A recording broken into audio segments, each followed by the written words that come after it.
Welcome to the Believe in the Land show. My name is Andy Billman. Let's take a look back at the week that was in Cleveland sports. Well, it was an interesting week, wasn't it? From Joe Thomas Hall of Fame to the first preseason game, to all the way through with the Guardians and White Sox, with what happened there on Saturday night, which we'll talk about, to Ricky Rubio, who's now taking time off for his mental health. Hopefully he's doing okay. Best wishes to him and his family.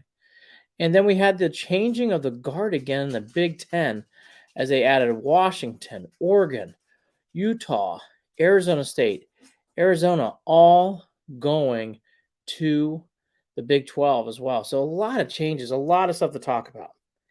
And then in the middle of this, we had Thursday, you had a preseason game. Oh, by the way, Josh Bell gets traded. Aaron Savali gets traded. All in 1 week. I mean, jam-packed week. Jam-packed week.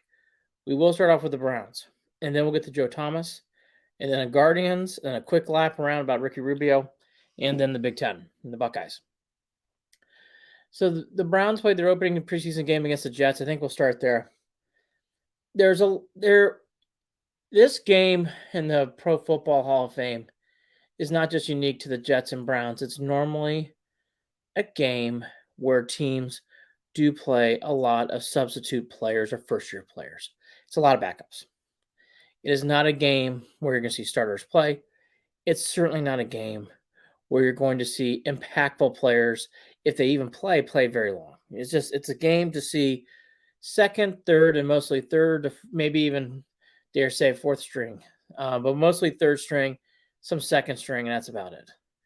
And like I said, when you get that deep in some teams, which you do, in some cases, you might even see like a 4 deep, which is rare, but it still happens. So that's basically what we saw here. So there's a lot of things that need to be taken with a grain of salt, and there does. And we'll go through the DTR experience, which was exciting. Again, against second, a lot of third-teamers. So hard to depict how good it was, but he looked good. He really did look good. Demetric Felton had a good day. Cedric Tillman against the second. He was on the first half of the second team. He did a nice job. I thought both the Isaiahs, McGuire, and Thomas both looked good. I liked what I saw from Tony Fields. Looked good. But what probably for me is going to be the most memorable thing that I saw is what happened to Cade York. And that's where we start. Because I thought Cade York's miss in that game was huge. He is a starter. That is a significant thing. And he has opened up a door to Pandora's box of worries. Cade York missed the opening field goal in this game, 49-yarder, and I guess knuckleball is the best way to describe it, but it really just snaked its way out. It didn't look fluid. Very tight-looking kick. He almost missed his first extra point, and that just barely slithered in. After that, his next two are pretty non-dramatic. They're right down the middle. So Cade York's opened himself to a lot of criticism, and this is a starter position. This is not a backup position. This is not a third-string position. This is the position. And Cade York is important. Browns need to make field goals. Every team does. Browns have to get that position correctly. And so far, it has not looked good for Cade York outside of one kick against Carolina last year in week 1. Should we be concerned? I think we should.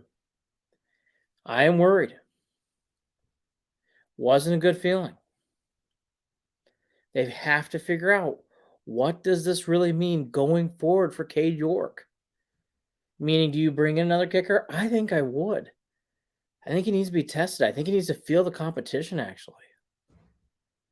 Because if you can't make a kick in a Pro Football Hall of Fame opening day with really no sorts of trouble, really no sorts of it's just a preseason game. It's really not something where a lot of players should get nervous outside of trying to make the team. I mean, Cade York's making the team. So for him to miss that kick shows he's definitely got some mental strain on what's going on. And he's overthinking, clearly overthinking.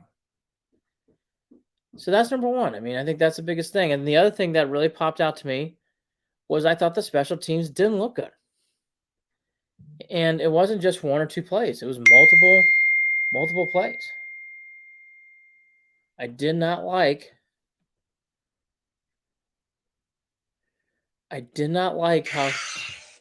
how certain things were done with kickoff and punt returns.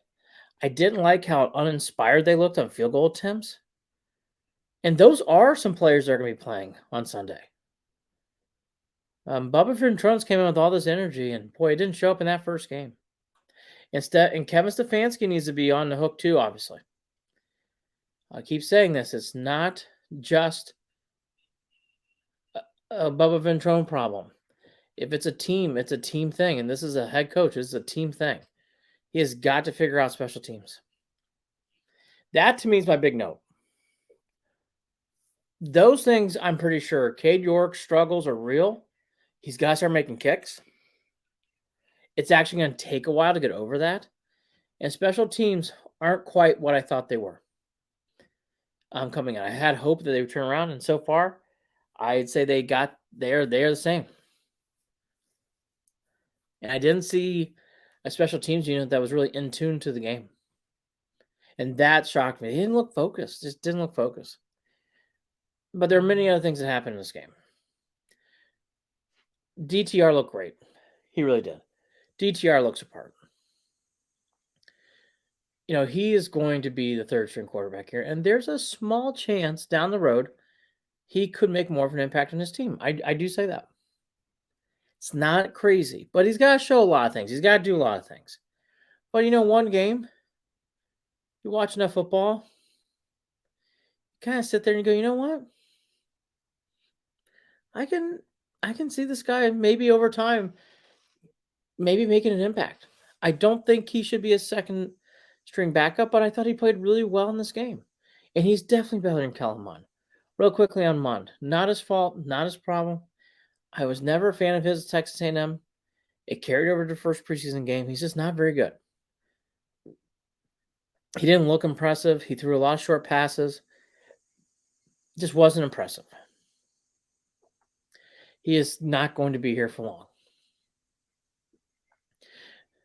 Thompson Robinson has claimed that spot. That is his spot. Dorian's got that spot. Good start to his career. Cedric Tillman, I like him a lot. Really do. Like what I saw from him. Very impressive player. I thought John Kelly looked like a steady running back. Demetric Felton, that was the best Demetric Felton I've ever seen. Neither one popped off the page, but neither one made my shoulders sink. They both played well. Both played well. I thought Jones, the rookie, played really well. I don't think he was outstanding, but I thought he was good. He did the job. He's a backup tackle. Yes. You can see him being a backup tackle in this league. Yes. I thought he proved a lot of people wrong with what he did. In playing a whole game, a lot of people were worried about his endurance. No issues. No issues at all. On Thursday night against the Jets. He did a really nice job. And then one other thing that really stuck out in the offense is Anthony Schwartz. And I've said this a lot on the lives. I said this a lot on here, so I'm going to keep it short and sweet. So I do think Anthony Schwartz is a good person. You don't want to tear people down, but you want to be real and honest. And Anthony Schwartz is not good. He's terrible. And he got a ball in a jet sweep and he fumbled it. And that's what Anthony Schwartz does. He's just not reliable. We've seen it now for 3 years. I think we're good. I don't think we're going to need to see much else from Mr. Schwartz. I don't think it's going to change. I don't think we need to see more from him. And that's why I want to be so direct. I just don't think it's good for him or the health of the Browns for him to be out there. I just don't. On defense, I mentioned the positives. I thought both Isaiahs looked really good towards the end of the game, McGuire and Thompson. I thought the defensive ends have really improved on this team. Not sure what to say about the defensive tackles because I know Jordan Elliott played, and I didn't really see much impact in that position. I'm hoping Tomlinson's a big upgrade because that position, to me in this game, looked very similar to what I saw last year. Average to below average, non-impactful. Defensive tackles for the Browns are now just are not making impacts on games. They don't push the line. They don't push to get the ball carrier down. They just are kind of logs in a river, and they just kind of float away. They're just not good. I don't think they're terrible, but I don't think they're good. And there's a lot of times where they just move so slow. Defensive ends, again, I like. The linebackers thought they did a nice job. Tony Fields did a nice job. I like Cam Mitchell a lot. He's going to be a player. You can tell. Cameron Mitchell and Jones are the two draft picks that are going to be players. If they stay healthy and they stay in the trajectory they're doing, they're going to be players. And that's from eyes of the Jets-Browns game. There's a lot of other things. Anyone can ever go down, sure. But those are the big headlines. I wouldn't try to break it too much more down. My big notes are the DTR thing has been settled. He's the third. Not surprised. Special teams, Cade York included, have a lot of improvements to do. Cedric Tillman, check. Jones, check. Cam Mitchell, check. The draft picks from this year, are looking like they're going to be players. Real players. No real injuries. I know there's a small Greg Newsome thing. He didn't play on Thursday, but it's been mentioned now that Craig Newsome might be he's sitting out a little bit, but it doesn't sound like it's serious. We did not get to see Jerome Ford, hoping to see him, and obviously didn't get to see Deshaun Watson. On Friday against the Commanders, I really want to see Deshaun Watson, obviously, and I really want to see Jerome Ford. I have not seen Jerome Ford play, and I really want to see him play. If he played last year in a preseason game, I don't remember it. He certainly didn't do anything during the regular season. Really want to see those two play. It's important to see Watson, obviously, but it's important to see Jerome Ford too. And that's the first game. You can overanalyze. We're desperate for football. We're thirsty to break something down. So we overanalyze some things. Sure, you can. But that's basically the gist. They do some more practicing. They get ready for the Commanders on Friday. Their only home game. And then they're away for 2 weeks. And they go to Philly for a whole week. Then play the Eagles on a preseason game. Obviously, this week, it's all about Deshaun Watson. And again, I would put a little bit of Jerome Ford in there. But most people are going to be all really talking about is Deshaun Watson. I understand that. When we come back, Joe Thomas. Welcome back to the Believe in the Land show. My name is Andy Billman. Check out our fantastic content on the Instagram page at Official Cleveland Sports. Do you like analyzation as soon as the Guardians game ends? As soon as it ends, I'm there talking about Tim Anderson and JRAM. JRAM's knockout. We'll be talking about that in the next segment. All the Browns and Jets, Cavs and Buckeye football in the fall. My name is Andy Billman. Check us out at BelieveInTheLand.com. Check us out at Believe in the Land at Official Cleveland Sports Instagram. That's at Official Cleveland Sports on Instagram. Check out our merchandise. The Down Goes Anderson t-shirts are available. Pick them up. Pick them up. Check it out. Joe Thomas made in the Hall of Fame. I'm happy for Joe. I was very thrilled with Joe's speech as a fan. I thought he really hit every note as a Clevelander would like to hear. You can tell he's very proud to be a Brown. And what struck me during his speech as he got to the Hall of Fame on Saturday was how much he's gone through. It's funny. We go through those years, and it's like, I just don't want to talk about 131. When we won one game in 2 seasons. I don't want to relive Deshaun Kaiser. I don't want to relive Corey Coleman and Johnny Manziel and all those guys. Just all of them. All of them. It was a nightmare. There were so many years where we knew it's like Jake Delhomme's our quarterback. He gets hurt the first week. You never hear from him again, and that's that. Remember that season? Jake Delhomme played one game.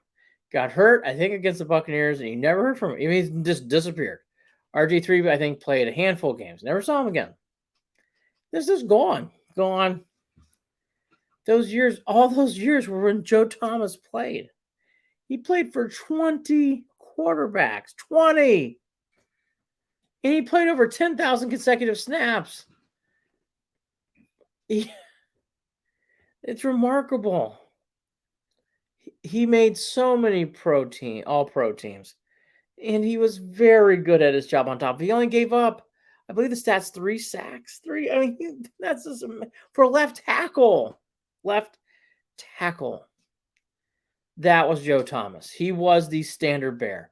In the times where the Browns were very lean, Joe Thomas will be there with his lunch pail. And I think I took it for granted.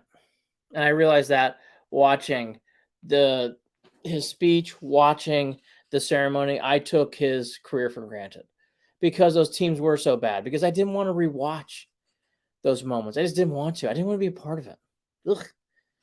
It's just not fun. Those teams were bad. Bad teams. But I thought his speech was very, very well done.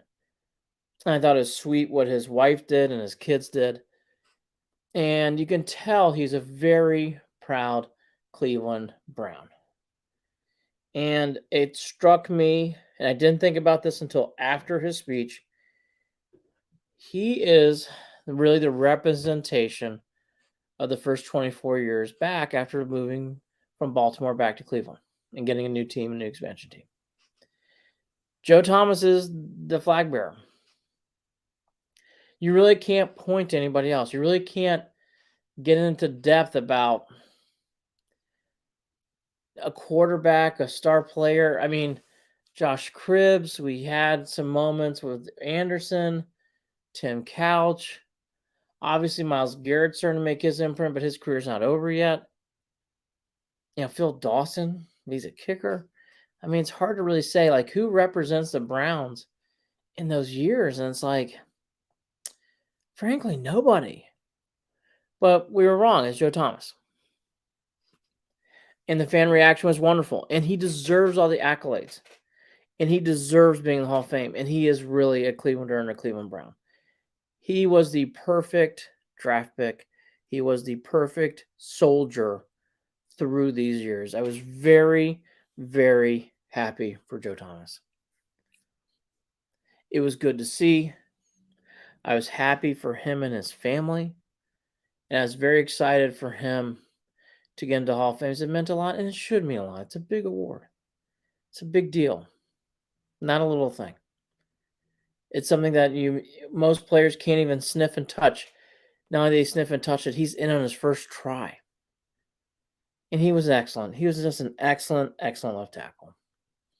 And as some of the experts would say, and I consider my expert in some things, but not in this world, he's the best ever left tackle to ever play for the Browns. That's definitely true. Might be the best offensive lineman ever play for the Browns. That's a long history. Long history. I heard several people say it. Almost 80 years of football. He might be the one. That's pretty impressive. Really impressive. And again, to see his family out there, to see him get the parade and see him being a part of all that celebration, it was great to see. It warmed the heart. And I'm happy for Joe, happy for his family. And truthfully, he does, and he always will represent those first years back when times were tough, when everything was low. He really did the job. He really was the guy. And I'm happy for Joe. And again, I didn't think of it or see it that way until I saw his speech and until I took in what he said on Saturday. And then I kind of looked up and I never look at my fiance. I go, he really does represent those years. He really does. And that's not easy because those are some of the toughest years. And maybe that's why to people like me will remember him maybe more fondly than what we did going in, because he really did represent years that were really dark, that were really bleak, that were really bad. And he really celebrates the team. He celebrates the organization. He celebrates the city. It'd be every right for Joe to be like, I can't stand this. I want to move to California, and I want to get the furthest thing away from Cleveland. He didn't. He makes his living there. He embraces the city, and he embraces being a Cleveland Brown. That says a lot about Joe Thomas. All the accolades, all the talents there, but that meant so much what he said and how he came off on Saturday. He really represents the city and us fans and, everyone in Cleveland really, really well. And again, he had every right to get frustrated and burned out after all those losses, but he never did. And I'm happy for Joe Thomas, and congratulations to Joe Thomas. We come back to crazy week that was for the Cleveland Guardians. Welcome back to the Believe in the Land show. My name is Andy Billman.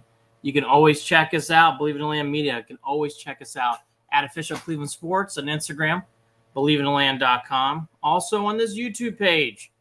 Check us out. Also, go to Brew Fest this Saturday coming up.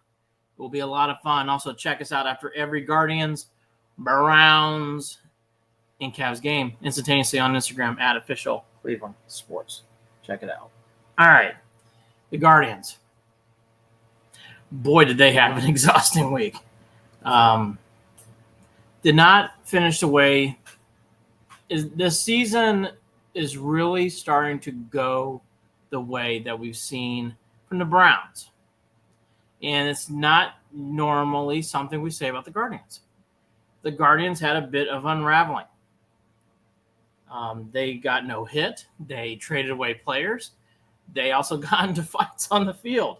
Managers have been ejected. I mean, it's been a party with the Guardians, and it's been shocking, very shocking. The Guardians were at one point, I think, firmly in a race with the Twins, and yes, they're still in the race, but they are clearly chasing the Twins now. It's not so much a competition as they're going to need the Twins to start losing some games so they can hopefully catch up and at some point pass the Twins. So that's changed. But for an organization that usually has stability, it was very jarring and not easy to digest to see this team just unravel the way they did. And boy, did they unravel. They had so many things that they actually did themselves too. And then they add some injuries. We didn't even say the injury word. So I guess where I'll start is, if you think about it, it all goes back to that Monday trade with Aaron Savali. I'll say this repeatedly. You can explain the Rosario trade, even the teammates who may not like it, because he wasn't coming back. They were definitely short a starting pitcher. Noah Syndergaard fills that role. They need that role to be filled. You can fill the role with Rosario within the team. And it's something they had to do. At that time of the trade, you have now two veteran starting pitchers that are healthy in Savali and Syndergaard. That should do it. And then they trade Savali. And that trade goes against it makes it harder to explain the Noah Syndergaard deal now. Because now I don't understand that trade as much. Because you're bringing in Syndergaard to kind of stay competitive and also to play the season out with a veteran, yes, but you're doing it to stay competitive. Now you can't. I mean, why did you trade for Noah Syndergaard then if you're going to trade Aaron Savali? But also trading Aaron Savali just made less sense in the fact of contract. Contractually, Savali's locked up. He's got arbitration years. The following 2 years, he's very affordable starting pitcher. That's what the Guardians need. That's their MO. Why would you trade that? I mean, they must really like Kyle Manzardo, who was part of that trade for the Rays. To me, the way I look at that trade, first of all, they're all in on this Manzardo. They must think very, very highly of him. And hopefully Manzardo does his part. I hope he does. And maybe he will. Maybe he'll come in and dazzle us. I don't know. But in that locker room, I think they had the same sentiment I did. I did not like the trade. I still don't like the trade.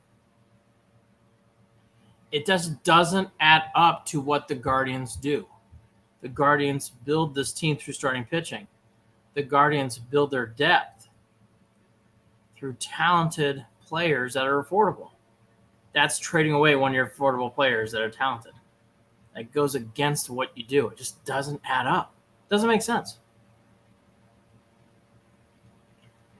And frankly, it's not easy to explain to a veteran team that is trying to make the playoffs, as the Guardians are trying to do. That trade just didn't add up. And then you got the full results of that trade on Tuesday with the no-hitter. Astros throw a no-hitter. Guardians were lifeless. Then they had to do an emergency fly down, turn off, and Antonetti to settle down the club. Because on Tuesday, before the no-hitter, they trade Josh Bell. Josh Bell goes to the Marlins for Wilson. Now, at the time I said that trade, I understand. I did not realize, though, how popular, until after the trade, how popular Josh Bell was in the team. Josh Bell's very, very popular in his team. His teammates really liked him. His teammates really rooted for Josh. So that also hurts the Guardians with another leader lost. I mean, you're losing Rosario. They definitely had a big locker room presence with JRAM. Savali, who was the team elective player representative, and Josh Bell, who clearly was well liked by the club, which I didn't really know about. Wasn't really sure, but we found out afterwards. And you're trading another veteran. Not easy. Did I understand the Josh Bell trade? Sure. He wasn't playing well. He didn't perform well. And Wilson is a high-end, low-risk player with a high ceiling for the Marlins. I mean, he at one point was almost going to be the number one overall player selected in the 2021 draft. I get why they made the trade. But it's another dart. And then you throw in all of the other things started going along with it. The roller coaster of Josh Naylor's really hurt. Now he's out 3 to 4 weeks with an oblique strain. Will Brennan's hurt. David Fry's hurt. I mean, it just started all – David Fry got hurt on Friday. But all these things started piling up, and then you get swept in Houston. Come home after a team meeting to discuss where they are as a club. I mean, that's a pretty dramatic 3 days. And they're starting to lose ground to Twins by the time Friday comes around. That's a Browns-like 3 days. Josh Bell gone, Aaron Savali gone. You lose Josh Naylor to an injury in the trip. Not a good trip. Come back to Cleveland. Things get more intense. They went on Friday against the White Sox. Good. And then Saturday was the meltdown of all meltdowns, where JRAM protected himself. And look, I celebrate that. JRAM did the right thing. I love what JRAM did. I think we all did. JRAM defended himself, took out anger and frustration that had been building up on him probably for a while, and he took it out on Tim Anderson. Took it out on him. Said, we've had it. Had it with everything that's been going on with this team. And we don't want to, and Tim Anderson had been picking on Arias. He didn't like that. He had pushed off Rocchio, and JRAM said enough. Terry Francona gets ejected. Mike Sarwell gets ejected. But that kind of, eruption of emotion usually doesn't happen on the Guardians. But, JRAM felt like he needed to stand up for himself and his teammates, and he did. And as Noah Syndergaard said, I agree with Noah. I like seeing that. I like seeing it a lot. I guess Tim Anderson had been a thorn, which was kind of known, but kind of cemented, the word I will use, with what happened on Saturday night. And that was a huge deal. To see Terry Francona get kicked out back-to-back days, for JRAM to throw a punch, knocking out Tim Anderson. I mean, knocking him out, literally, on his butt. And to see Sarvall go crazy, I mean, that was a big brawl. That was a big brawl. And JRAM was no doubt venting out some frustrations. JRAM was no doubt tired of what was going on and had enough of what was going on. with the White Sox, and enough was going on in this club. I mean, it probably all mixed together, but this is about Tim Anderson. And JRAM after the game said he's been disrespecting the game for a while, and he said enough. Didn't like it. Francona made a big point in a press conference to bring up. They thought that Anderson had been doing a lot of chirping to their players, including Arias in this trip. He pushed off Rubio on Friday night. Guardians were tired of it. And I don't blame them. I do not blame them. And then on Sunday, we had another meltdown. Just another meltdown where we have Cole Calhoun, who literally just came in, is having all these injuries. And then Brian Rocchio with a lead, 3-2. And for the 27th out, just couldn't play catch. Couldn't catch the ball, couldn't throw it the first on both plays. I mean, just couldn't play catch. I don't know how else to put it. Get the ball, scoop up, 5-3, game over. They had 2 opportunities to do it. Couldn't complete either one. Disappointing. And very bad loss. That was a horrible loss. And Elvis Andrus came up, took out the garbage in a 3-3 game. Did those 2 errors back-to-back. One, for some reason, wasn't called an error, but the second one was. They said the errors on Rocchio, but both were a fault. Cole's got to make that catch. And, Rocchio's got to do a better job. I'm not seeing the defensiveness that other people are seeing from Rocchio so far. His defense is a little lax so far. Many people claim he's a good defender. I'm not seeing it so far. Not seeing it. Not really seeing a clean glove. But anyways, that happened. Another bad loss, and that ended a pretty bad week. I mean, that is a lot of emotion. That's very unlike Guardians. And the lead has ballooned to the Twins. So as they begin this coming week with the Blue Jays, wow, I mean, that was a Browns-like onside kick. Everybody's mad at each other. Players get traded. Team has meltdown. Team has meltdown on the field with another opponent, whether it was right or not. And, manager gets kicked out twice. I mean, that's a lot of stuff. A lot of stuff. The Guardians usually aren't dramatic. They've been dramatic lately. And the one thing I would advise the Guardians, they need to really remember who they are and what they are. Because this is a team that relies on smart decisions and play on the field and keeping their heads cool. None of that's been going on for this Guardians team right now. Very much a frustrating time for our Guardians. Frustrating week. Tough week. Tough week for the Guardians. Hopefully, they can turn around soon. We come back. We're going to wrap up with the Cavs and the Buckeyes. Welcome back to the last segment here of the Believe in the Land show. My name is Andy Billman. Check us out again at BelieveInTheLand.com. Also check us out on Instagram at Official Cleveland Sports. Every Browns, every Cavs, every Guardians game, Buckeyes, football. Check us out. We'll be there every time. Brewfest is a great time. Check out Brewfest this Saturday the 12th. I will be there with my hose. No. We're going to be not getting that crazy. We're going to have little shot glasses. It should be a lot of fun. Check it out, Brewfest. It should be a good time. Good time for all. Okay. So the Buckeyes are adding new teams to the Big Ten.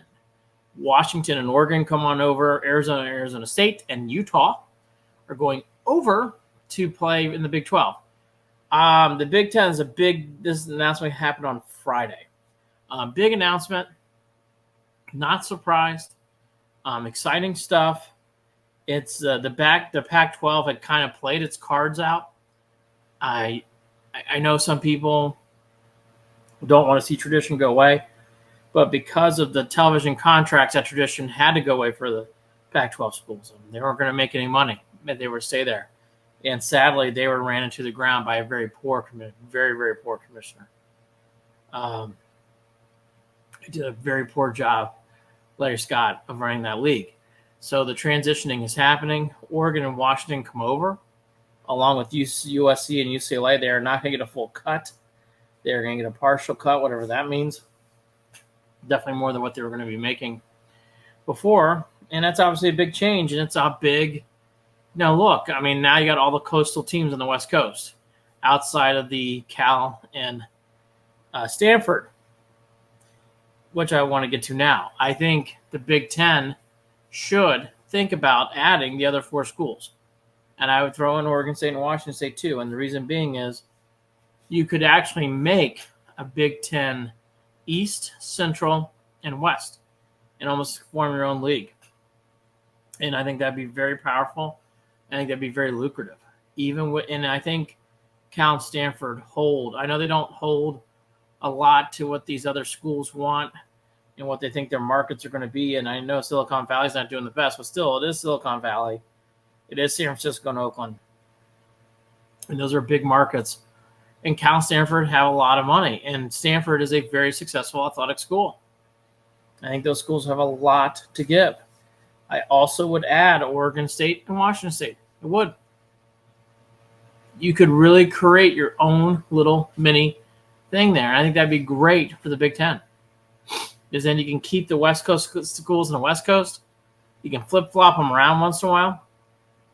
It will actually play better for the other sports outside of football, which would be good for the sport. The Big Ten would never have to play another non-conference opponent, to be honest with you, in football, because they keep it all in-house. I would actually tell them you don't need to play any other schools outside of Big Ten. You really don't. You play your little, mid-majors, and then you play the big boys, and that's it. Don't really have to do much else. And that would create I think over time that would actually be a huge advantage for the schools and for the conference. That's what I would do. Washington and Oregon are good schools.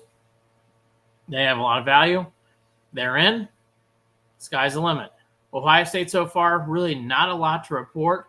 Outside that Travion Williams is back. There's no quarterback that's been announced yet for the Buckeyes so far. And they have their secondary announcement. I don't know how big of a deal that is. But so far it's been kind of a camp so far. McCord seems to have the advantage over Brown. But even that's kind of flimsy. Doesn't really have a lot of cement to it. So but that's where the Buckeyes are at in particular. It's been a very quiet camp. And then we'll end on the Cavaliers of Ricky Rubio. Sad to hear, but, obviously very respectful that Ricky needs to take time for his family. All the best, Ricky. He's a very good man. Very, very good person from what I've been told. And, hopefully he's okay, and hopefully his family does better with the time off. It's very understandable. He's going to be stepping away from the game. Hopefully he and his family are doing okay. And, as for the Cavs, they move on. It's going to be interesting to see on the court for the Cavs what that means. They are going to have to pick up a backup point guard. You cannot roll in the season with just Mr. Garland. They're going to have to find someone to play point guard for the Cavs. It'll be interesting to see. But in the meantime, all the best to Ricky. All the best to his family at this time as he steps away from mental health purposes. Browns survived the first, preseason game. Cade York, Cade York is a mess, but okay.